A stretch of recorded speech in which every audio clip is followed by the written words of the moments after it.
রাধা রাধা। আপনারা হয়তো ভাবছেন কি আশ্চর্য ব্যাপার, প্রত্যেকবার আমি কথা শেষ হওয়ার পরে রাধা রাধা বলি।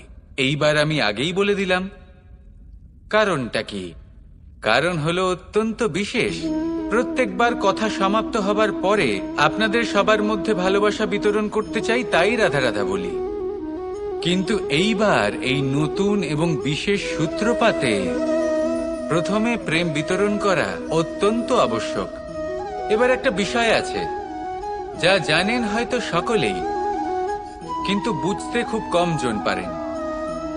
এই প্রেম, এই আনন্দ, এই সকল কিছুর সূত্রপাত হয় নিঃস্বার্থ আবেগের দ্বারা। ঠিক যেমন একজন মাতাকেই দেখে নিন। যখনই একজন মাতা সন্তানকে জন্ম দেন, তখন এই সংসার ভুলে যায় যে তার জন্য এটা একটা নতুন জন্ম। কারণ একজন নারী তখন একজন মাতৃরূপে নতুন ভাবে জন্ম নেন। একজন নারী স্ত্রী ও গৃহবধূ রূপে কিছু অধিকার লাভ করে থাকেন, কিন্তু তিনি যখন মা হয়ে যান তখন তিনি শুধুই দান করতে শেখেন।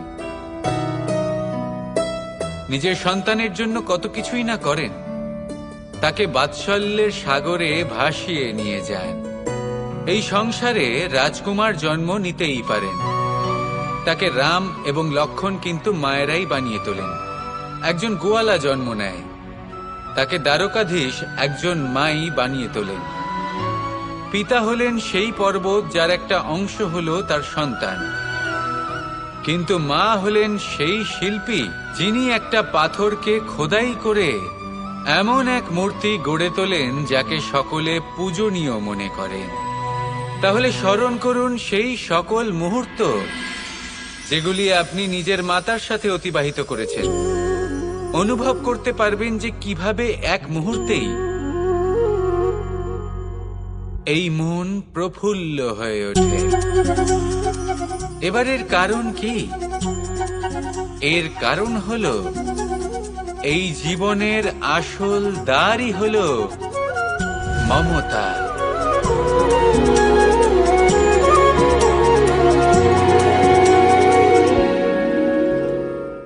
বিগত দিনের কিছু কথা মনে পড়ে গেল।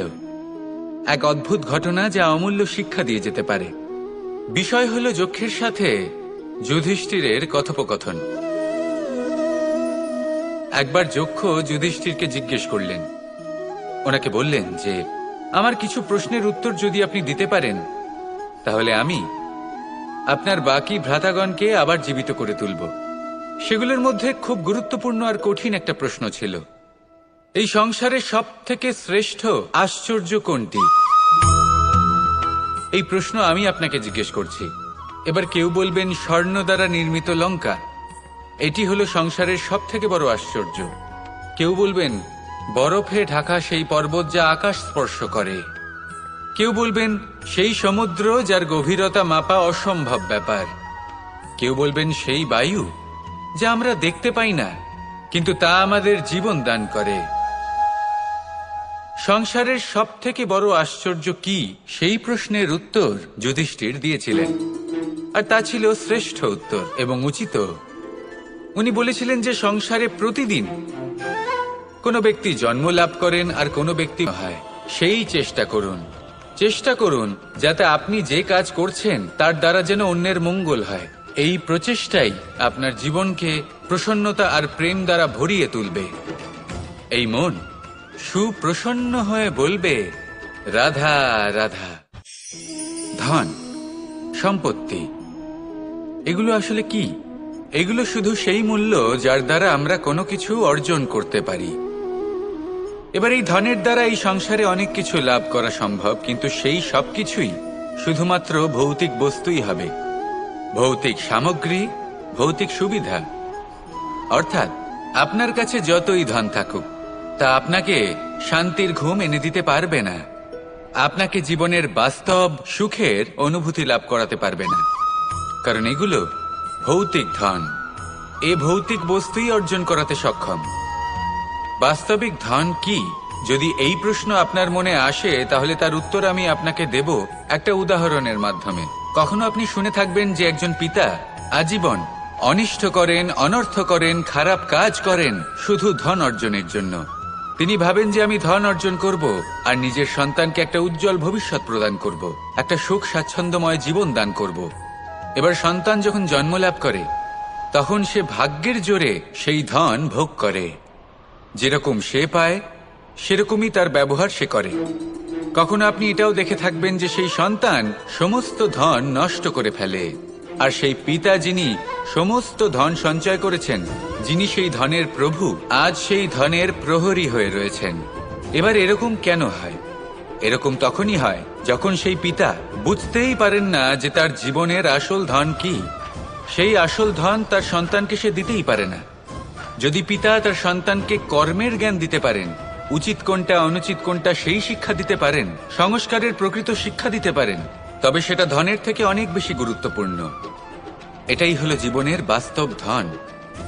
আপনি সেই কথা তো অবশ্যই শুনে থাকবেন, কুসন্তান হলে ধন সঞ্চয় করে কি হবে, সুসন্তান হলে ধন সঞ্চয় করে কি হবে। সন্তান যদি কুপুত্র হয় তাহলে সব নষ্ট করে ফেলবে, আর সন্তান যদি সুপুত্র হয় তাহলে ধন থাকুক না থাকুক সে নিজেই কর্মের পথে অগ্রসর হয়ে ধন অর্জন করবে আর নিজের জন্য এক উজ্জ্বল ভবিষ্যৎ গড়ে তুলবে। তাই সন্তানকে সম্পদ দেওয়ার আগে কর্মের জ্ঞান দান করুন, সুশিক্ষা দিন, কারণ এটাই হলো জীবনের প্রকৃত ধন। আসুন আর আমার সাথে ভালোবেসে বলুন, রাধা রাধা। আমরা সকলে শক্তি অনুভব করতে চাই। এবার যদি আপনাকে জিজ্ঞেস করা হয় যে সবথেকে বেশি শক্তির অনুভব কোথা থেকে করা সম্ভব, তখন কেউ কেউ বলবেন পুষ্টিকর আহার গ্রহণ করলে, ব্যায়াম করলে, কেউ বলবেন ধন লাভ করলে, বন্ধুদের থেকে, পরিবারের থেকে, আদি ইত্যাদি। এইভাবে আপনি শক্তির অনুভব অবশ্যই করতে পারেন, কিন্তু সবথেকে বেশি শক্তির অনুভব যদি আপনি করতে চান তাহলে তা পাবেন শুধু একতার দ্বারা, সংগঠনের দ্বারা। যদি আপনাকে উদাহরণ দিই, নিজের এই হাতটাকে দেখুন, 5টা আঙুল রয়েছে। কোনো একটা বস্তুকে নিজের একটা আঙুল দ্বারা তুলে ধরার চেষ্টা করে দেখুন, বড়ই কষ্ট হবে। তখন আপনি বুঝতে পারবেন যখন এই 5টি আঙুল একত্রিত হয় তখন কোনো কাজ কতটা সহজ হতে পারে। এটাই হলো শক্তি, একতার। সব থেকে ভালো উদাহরণ যদি আপনাকে দিই তাহলে বাঁশি। এই বাঁশি থেকে অত্যন্ত মধুর সুর নির্গত হয় যা সবার মন প্রসন্ন করে দেয়। এই কথা সত্যি, কিন্তু এই বাঁশি আমি একটা বা দুটো আঙুল দিয়ে বাজাতে পারবো না। আমাকে প্রত্যেকটা আঙুল ব্যবহার করতেই হবে, তবেই এর থেকে মধুর সুর নির্গত হবে যা সকলকে প্রসন্ন করবে, ঠিক কিনা? ঠিক এইভাবেই যদি আপনি চান যে আপনার জীবনরূপী বাঁশি থেকেও মধুর সুর নির্গত হোক বা সবার মনকে প্রসন্ন করে তুলুক, তাহলে আপনাকেও জীবনে একতা নিয়ে আসতেই হবে। আপনি একাও কর্ম করতে পারেন, পথ চলতেও পারেন, সামনেও এগোতে পারেন, সাফল্যও লাভ করতে পারেন। কিন্তু যখন সকলে একসাথে এগোবেন, সেই পথে চলবেন, সেই কর্মই করবেন, তখন লক্ষ্যে অবশ্যই পৌঁছবেন, সাফল্য অবশ্যই লাভ করবেন। কিন্তু সেই সাফল্য এবং তার আনন্দর সংমিশ্রণটাই একটু অন্যরকম হবে। তাই জীবনে ঐক্যবদ্ধ হন, একসাথে মিলে এগোতে থাকুন, আর আমার সাথে ভালোবেসে বলুন, রাধা রাধা। জীবনে 2 ধরনের আবেগ রয়েছে যার কোনো মূল্য নেই। আমার কথার অর্থ এটা নয় যে এদের কোনো গুরুত্ব নেই, গুরুত্ব যথেষ্টই রয়েছে, শুধু এদের জন্য আপনাকে কোনো মূল্য দিতে হয় না। প্রথম আবেগ হলো আনন্দ, প্রসন্নতা। এটা আপনি যে কোনো জায়গায় খুঁজে পেতে পারেন যদি আপনি খুঁজে পেতে চান।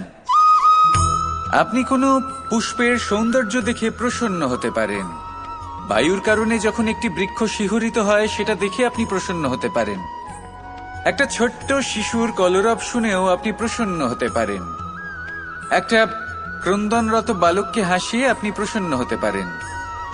সবকিছু আপনার উপর নির্ভরশীল। সেখানে আরেকটি আবেগ হলো দুশ্চিন্তা। মানুষ বড়ই দুশ্চিন্তা করতে থাকে। আজ আমি এই কাজ করেছি, সেই বিষয়ে চিন্তা। আজ আমি এই কাজ করতে পারিনি, সেই বিষয়ে চিন্তা। কাল আমাকে এই কাজ করতে হবে, সেই নিয়ে চিন্তা। আমি কি সেই কাজটা করতে পারবো, সেই বিষয়েও দুশ্চিন্তা। চিন্তা সর্বত্র রয়েছে, যার জন্য মূল্য দিতে হয় না, যত চান আপনি একত্রিত করতে পারেন। একটা গুরুত্বপূর্ণ কথা মনে রাখবেন, প্রসন্নতা জীবনের একটা নতুন সূত্রপাত। সেখানে দুশ্চিন্তা হলো জীবনের চিতার সমান। এবার এই দুটি আবেগ হলো মূল্যহীন, দুটোই আপনার সামনে আছে। কোনটা চয়ন করবেন আপনি, দুশ্চিন্তা নাকি প্রসন্নতা? সিদ্ধান্ত আপনারই। আসুন আর আমার সাথে ভালোবেসে বলুন, রাধা রাধা।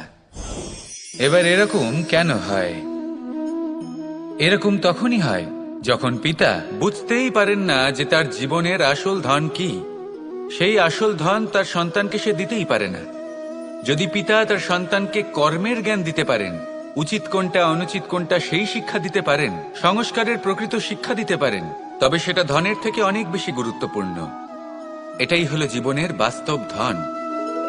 আপনি সেই কথা তো অবশ্যই শুনে থাকবেন, কুসন্তান হলে ধন সঞ্চয় করে কি হবে, সুসন্তান হলে ধন সঞ্চয় করে কি হবে। সন্তান যদি কুপুত্র হয় তাহলে সব নষ্ট করে ফেলবে, আর সন্তান যদি সুপুত্র হয় তাহলে ধন থাকুক না থাকুক সে নিজেই কর্মের পথে অগ্রসর হয়ে ধন অর্জন করবে আর নিজের জন্য এক উজ্জ্বল ভবিষ্যৎ গড়ে তুলবে।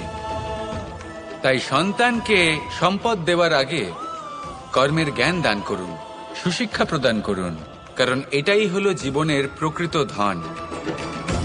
আসুন আর আমার সাথে ভালোবেসে বলুন, রাধা রাধা। এই সংসারের প্রত্যেক বস্তুর, প্রত্যেক পরিস্থিতির, প্রত্যেক আবেগের দুটি দিক আছে। এর মধ্যে পার্থক্য করা সম্ভব শুধুমাত্র দৃষ্টিভঙ্গির দ্বারা। যদি কোনো ব্যক্তি পর্বত শিখরে দাঁড়িয়ে থাকেন তাহলে উনি এটাই দেখতে পাবেন যে এই জলের ধারা সমুদ্রের দিকে বয়ে চলেছে। আরেক ব্যক্তি যিনি সমুদ্রের কাছে দাঁড়িয়ে আছেন তার এটাই মনে হবে যে এই জলের ধারা সমুদ্রের দিকে আসছে। এখানে বিষয়টা হলো দৃষ্টিভঙ্গির, আর এটাই সময়ের সাথেও হয়ে থাকে। অনেক সময় মানুষ চিন্তিত হয়ে পড়েন, ত্রস্ত হয়ে পড়েন যে তার কাছে হয়তো খুব কম সময় আছে, তাতে তিনি অনেক কিছুই করতে পারবেন না, আর একটু সময় থাকলে খুব ভালো হতো। তিনি এইভাবেও ভাবতে পারেন যে অল্প হলেও সময় বাকি তো রয়েছে, অর্থাৎ যা অবশিষ্ট আছে তাকে সংরক্ষণও করা সম্ভব, তাতে জীবন যাপনও করা সম্ভব। আর এটা নির্ভর করছে আপনার ওপর। তাই দৃষ্টিভঙ্গি ইতিবাচক রাখুন আর আমার সাথে ভালোবেসে বলুন, রাধা রাধা। এই সংসারে যখনই পাপের ঘোড়া পূর্ণ হয় তখন ঈশ্বর অবতীর্ণ হন। দেখুন, যে ব্যক্তি পাপের সাথে লড়াই করে সবাই তাকে ঈশ্বর মনে করেন। এখানে বিষয় হলো সাহসের, বিষয় হলো লড়াইয়ের। এই সময় সর্বশ্রেষ্ঠ শিক্ষক, আর সময় তার সাথেই খেলা খেলে যে সর্বশ্রেষ্ঠ খেলোয়াড় হয়। সময় তাদেরই পরীক্ষা নেয়। এবার হয় আপনি আগে থেকেই সর্বশ্রেষ্ঠ হন, নয় এই খেলা খেলতে খেলতে সর্বশ্রেষ্ঠ হয়ে ওঠেন। যখনই এই সময় আপনার পরীক্ষা নেবে তখন কখনোই নিরাশ হয়ে পড়বেন না। নির্ভীক হয়ে সাহসের সাথে সামনের দিকে তাকান এবং এগিয়ে চলুন। পরিস্থিতিগুলির এবং পরীক্ষার সম্মুখীন হন। এই পরীক্ষা ভবিষ্যতে আপনাকে এমন একটা ফল দেবে যে আপনি কৃতজ্ঞ বোধ করবেন যে আজ আপনি এই পরীক্ষার সম্মুখীন হওয়ার সুযোগ পেয়েছেন। আসুন আর আমার সাথে ভালোবেসে বলুন, রাধা রাধা। কেউ বলে জীবন খুব ক্ষণস্থায়ী, কেউ বলে জীবন হলো একটা সুন্দর স্বপ্নের মতো, আবার কেউ বলবে জীবন হলো এক কঠোর সত্য। কিন্তু জীবন আসলে কি? জীবন হলো আপনারই প্রতিবিম্ব, একটা দর্পণ। অর্থাৎ আপনি জীবনকে সেইভাবেই পাবেন যেরকম আপনি নিজেকে প্রতিপন্ন করবেন। যদি আপনি দর্পণের দিকে তাকিয়ে হাসেন তাহলে আপনি সামনে হাসি মুখী দেখতে পাবেন। এবার যদি আপনি গম্ভীর হয়ে থাকেন তাহলে আপনি একজন রুষ্ট ব্যক্তি দেখতে পাবেন। শেষে সবথেকে বেশি গুরুত্বপূর্ণ হলো আপনার চেষ্টা। আপনাকে সবসময় চেষ্টা করতে হবে যাতে আপনি নিজেকে প্রসন্ন এবং ইতিবাচক মনোভাবে রাখেন। এটা হলো আপনারই উত্তরদায়িত্ব, তাকে পালন করুন। এই মনকে প্রসন্ন রাখুন, এই সংসারকে সুন্দর বলে মনে হবে, আর এই মন প্রসন্ন হয়ে বলবে, রাধা রাধা। সময় যা সবকিছুকে সমান করে দিতে পারে, যা সব থেকে বেশি শক্তিশালী, সব থেকে বড় সম্পত্তি, সব থেকে বড় শিক্ষক এবং সব থেকে বড় সুযোগ। এই সময় যখন ভালো যায় তখন তা আপনাকে আমিত্বে মত্ত করে তোলে, অহংকারে নিমজ্জিত করে দেয়। আর যখন খারাপ হয় তখন দুঃখের সাগরে নিজের প্রতি ঘৃণাবোধে নিমজ্জিত করে। তাই এই সময়ে যা এত শক্তিশালী এক সম্পত্তি, এত মহান একটি ধন, তাকে এমনি এমনি নষ্ট হতে দেবেন না। এই সময়ের সাথে কি করবেন, কিভাবে করবেন তা ভাবতে গিয়ে এবং করতে গিয়ে সময় নষ্ট করবেন না। যদি আপনি এই সময় নষ্ট করেন তাহলে সময়ও নিশ্চিত করবে যে আপনার সাথে কি করা উচিত। তাই সময়ের সদ্ব্যবহার করুন আর আমার সাথে ভালোবেসে বলুন, রাধা রাধা। আপনি কখনো মাখনের হাঁড়ি ভেঙেছেন? কত আনন্দ পাওয়া যায়। এই মাখনের হাঁড়ি ভাঙলে পুরো মাখন আমাদের গায়ে এসে পড়ে আর মন উচ্ছ্বসিত হয়ে ওঠে। কিন্তু তার জন্য বালগোপালদের কত চেষ্টা করতে হয় সেটা কখনো ভেবে দেখেছেন? প্রথমে বড়ই পরিশ্রম করে একের ওপর এক সাবধানে ওপরে চড়তে হয়, তারপরে ভারসাম্য বজায় রাখতে হয়, পড়ে গেলে হবে না। তারপর এই হাতের দ্বারা সেই মাখনের হাঁড়ি ভাঙতে হয়, তখন মাখন পড়ে।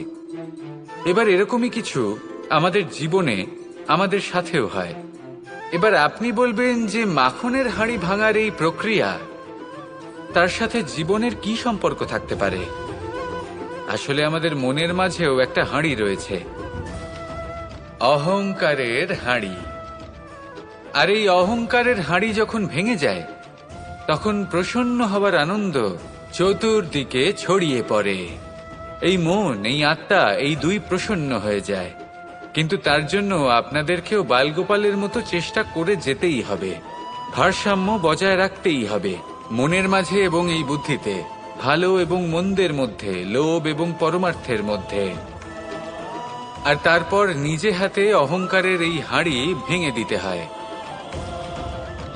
দেখুন, যদি ঈশ্বরের সঙ্গ লাভ করতে চান তাহলে অহংকারের এই হাঁড়ি ভাঙতেই হবে। আসুন আর আমার সাথে ভালোবেসে বলুন, রাধা রাধা। মানুষের এই জীবন, মানুষ জন্ম নেয়, একটা নির্দিষ্ট সময়ের পরে এই সংসার ত্যাগ করে চলেও যায়। এবার শুধু এটাই আবশ্যক নয় যে এই জীবনকালকে আপনি যাপন করবেন, শুধু এটাই গুরুত্বপূর্ণ নয়।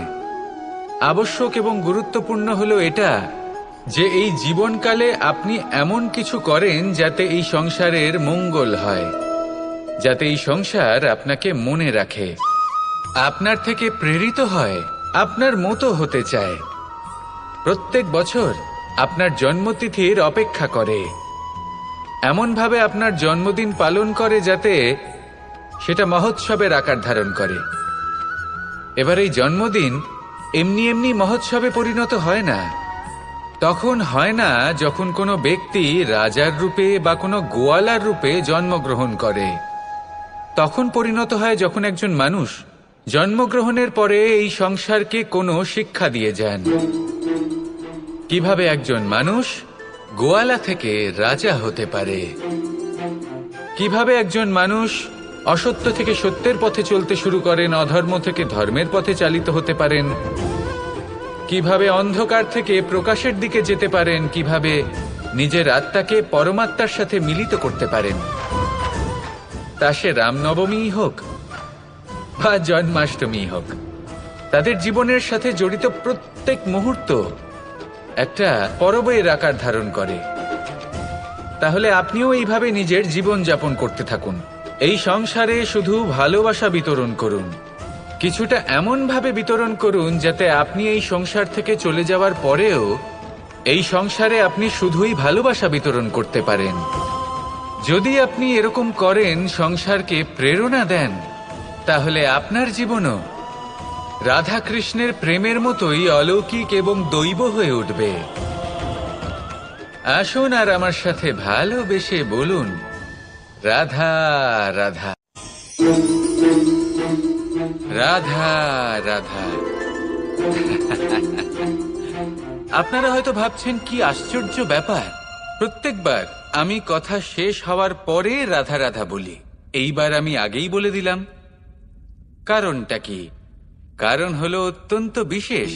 প্রত্যেকবার কথা সমাপ্ত হবার পরে আপনাদের সবার মধ্যে ভালোবাসা বিতরণ করতে চাই, তাই রাধা রাধা বলি। কিন্তু এইবার এই নতুন এবং বিশেষ সূত্রপাতে প্রথমে প্রেম বিতরণ করা অত্যন্ত আবশ্যক। এবার একটা বিষয় আছে যা জানেন হয়তো সকলেই, কিন্তু বুঝতে খুব কম জন পারেন। এই প্রেম, এই আনন্দ, এই সকল কিছুর সূত্রপাত হয় নিঃস্বার্থ আবেগের দ্বারা। ঠিক যেমন একজন মাতাকেই দেখে নিন।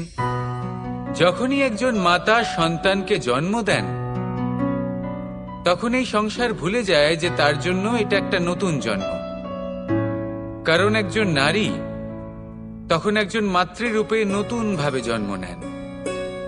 একজন নারী স্ত্রী ও গৃহবধূ রূপে কিছু অধিকার লাভ করে থাকেন, কিন্তু তিনি যখন মা হয়ে যান তখন তিনি শুধুই দান করতে শেখেন।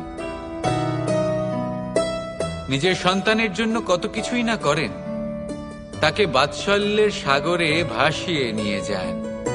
এই সংসারে রাজকুমার জন্ম নিতেই পারেন, তাকে রাম এবং লক্ষ্মণ কিন্তু মায়েরাই বানিয়ে তোলেন। একজন গোয়ালা জন্ম নেয়, তাকে দ্বারকাধীশ একজন মাই বানিয়ে তোলেন।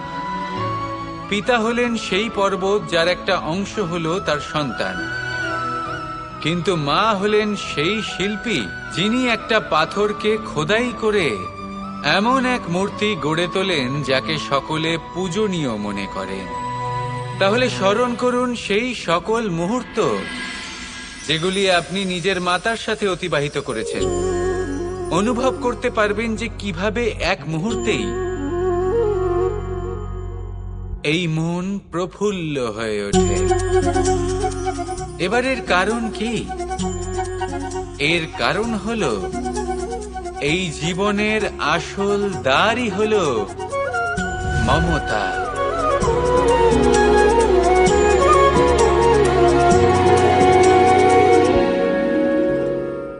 বিগত দিনের কিছু কথা মনে পড়ে গেল।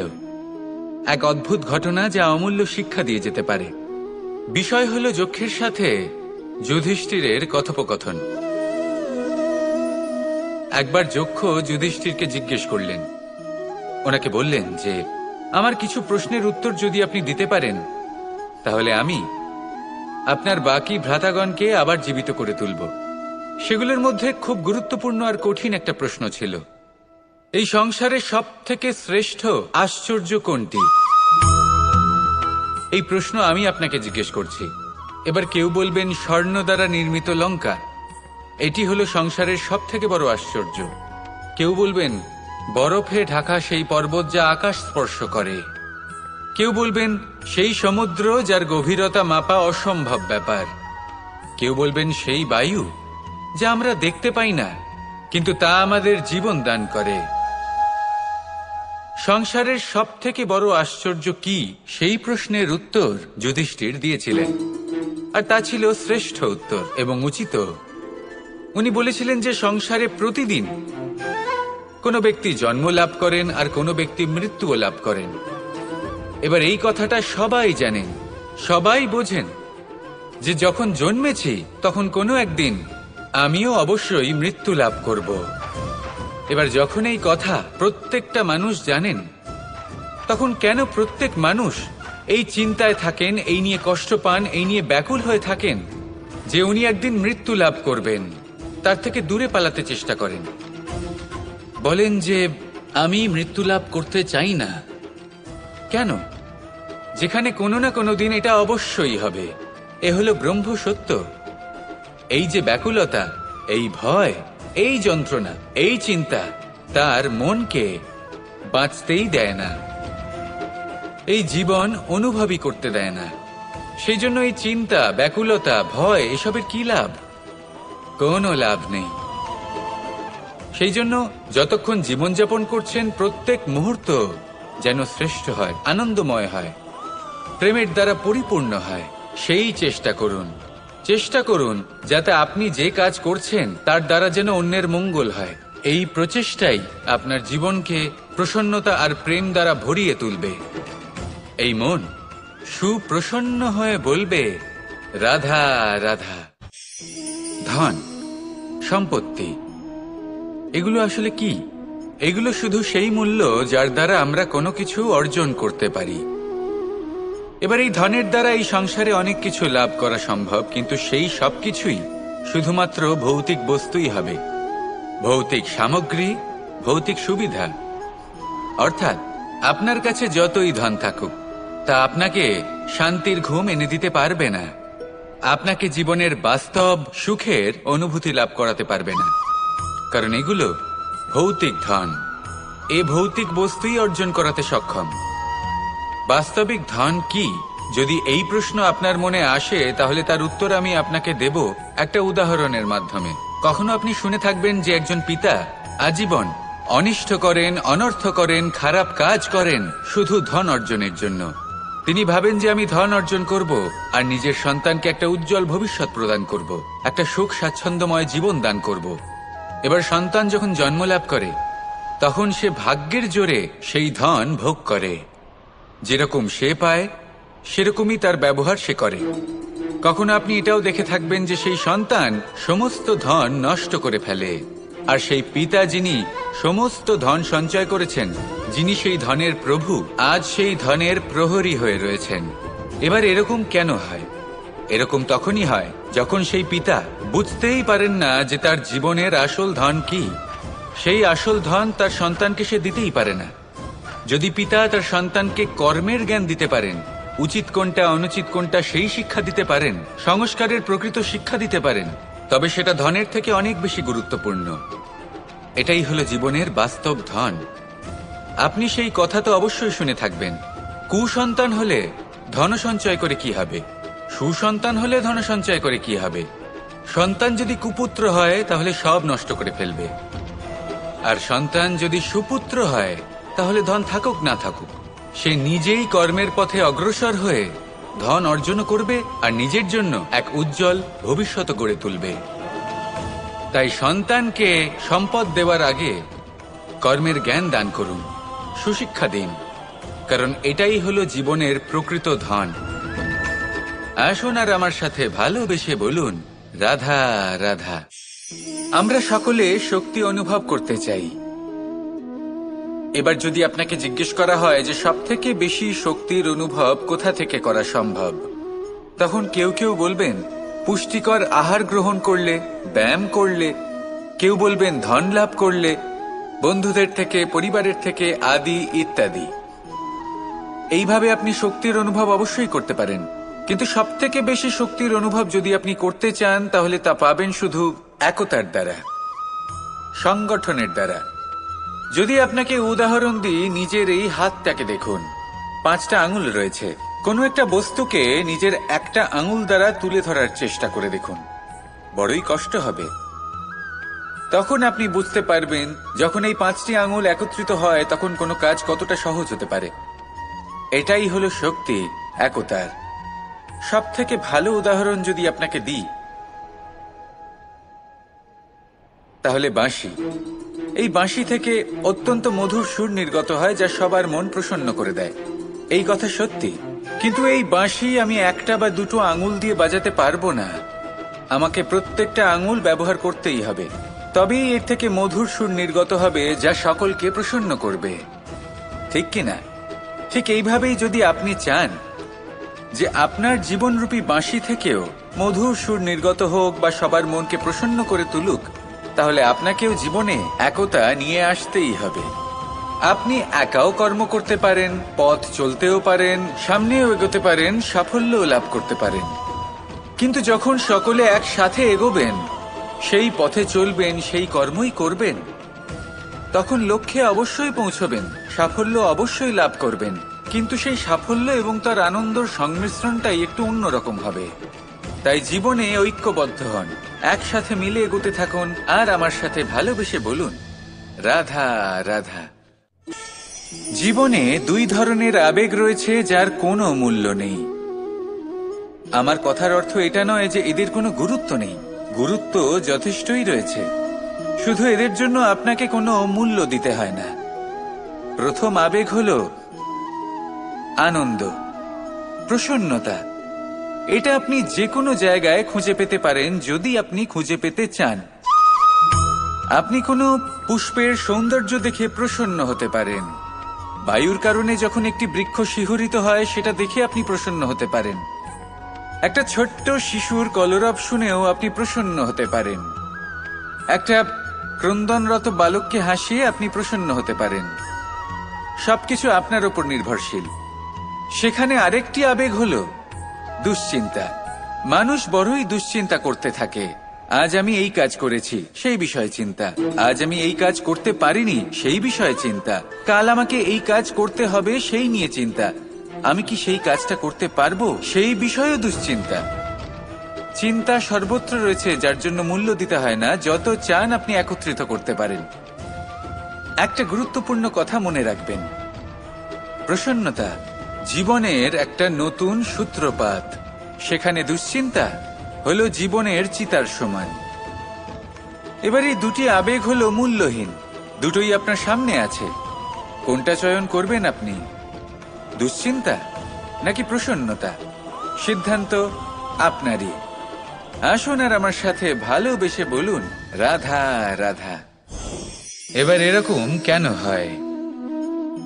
এরকম তখনই হয় যখন পিতা বুঝতেই পারেন না যে তার জীবনের আসল ধন কি। সেই আসল ধন তার সন্তানকে সে দিতেই পারে না।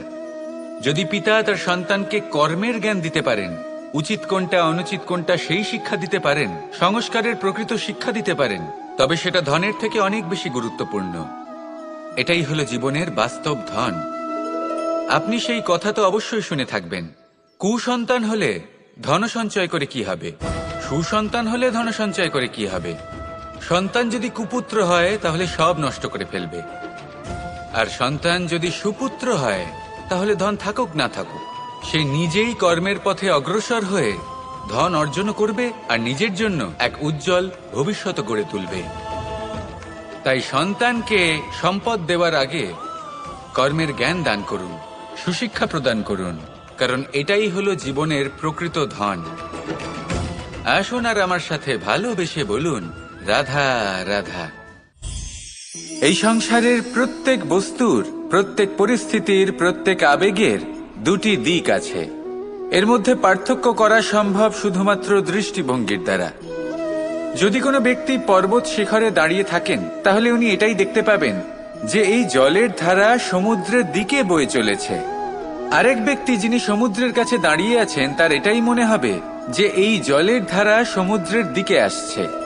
এখানে বিষয়টা হলো দৃষ্টিভঙ্গির, আর এটাই সময়ের সাথেও হয়ে থাকে। অনেক সময় মানুষ চিন্তিত হয়ে পড়েন, ত্রস্ত হয়ে পড়েন যে তার কাছে হয়তো খুব কম সময় আছে, তাতে তিনি অনেক কিছুই করতে পারবেন না, আর একটু সময় থাকলে খুব ভালো হতো। তিনি এইভাবেও ভাবতে পারেন যে অল্প হলেও সময় বাকি তো রয়েছে, অর্থাৎ যা অবশিষ্ট আছে তাকে সংরক্ষণও করা সম্ভব, তাতে জীবন যাপনও করা সম্ভব। আর এটা নির্ভর করছে আপনার ওপর। তাই দৃষ্টিভঙ্গি ইতিবাচক রাখুন আর আমার সাথে ভালোবেসে বলুন, রাধা রাধা। এই সংসারে যখনই পাপের ঘোড়া পূর্ণ হয় তখন ঈশ্বর অবতীর্ণ হন। দেখুন, যে ব্যক্তি পাপের সাথে লড়াই করে সবাই তাকে ঈশ্বর মনে করেন। এখানে বিষয় হলো সাহসের, বিষয় হলো লড়াইয়ের। এই সময় সর্বশ্রেষ্ঠ শিক্ষক, আর সময় তার সাথেই খেলা খেলে যে সর্বশ্রেষ্ঠ খেলোয়াড় হয়। সময় তাদেরই পরীক্ষা নেয়।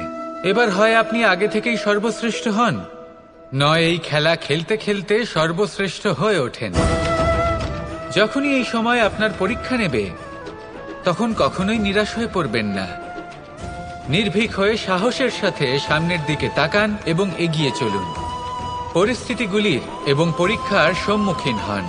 এই পরীক্ষা ভবিষ্যতে আপনাকে এমন একটা ফল দেবে যে আপনি কৃতজ্ঞ বোধ করবেন যে আজ আপনি এই পরীক্ষার সম্মুখীন হওয়ার সুযোগ পেয়েছেন। আসুন আর আমার সাথে ভালোবেসে বলুন, রাধা রাধা।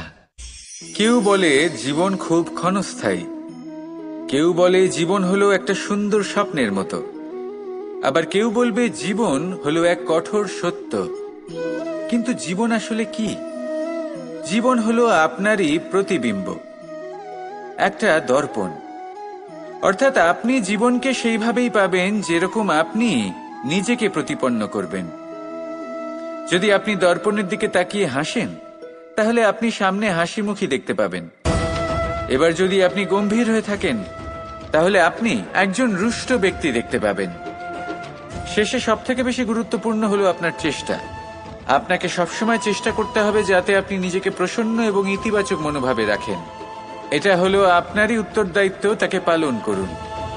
এই মনকে প্রসন্ন রাখুন, এই সংসারকে সুন্দর বলে মনে হবে। আর এই মন প্রসন্ন হয়ে বলবে, রাধা রাধা। সময়, যা সবকিছুকে সমান করে দিতে পারে, যা সব থেকে বেশি শক্তিশালী, সব থেকে বড় সম্পত্তি, সব থেকে বড় শিক্ষক এবং সব থেকে বড় সুযোগ।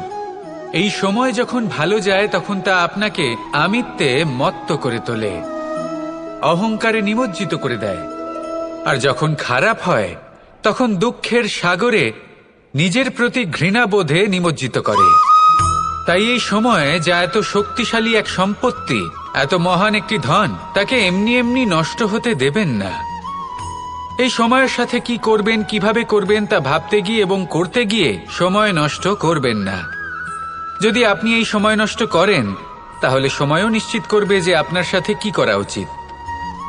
তাই সময়ের সদ্ব্যবহার করুন আর আমার সাথে ভালোবেসে বলুন, রাধা রাধা। আপনি কখনো মাখনের হাঁড়ি ভেঙেছেন? কত আনন্দ পাওয়া যায়।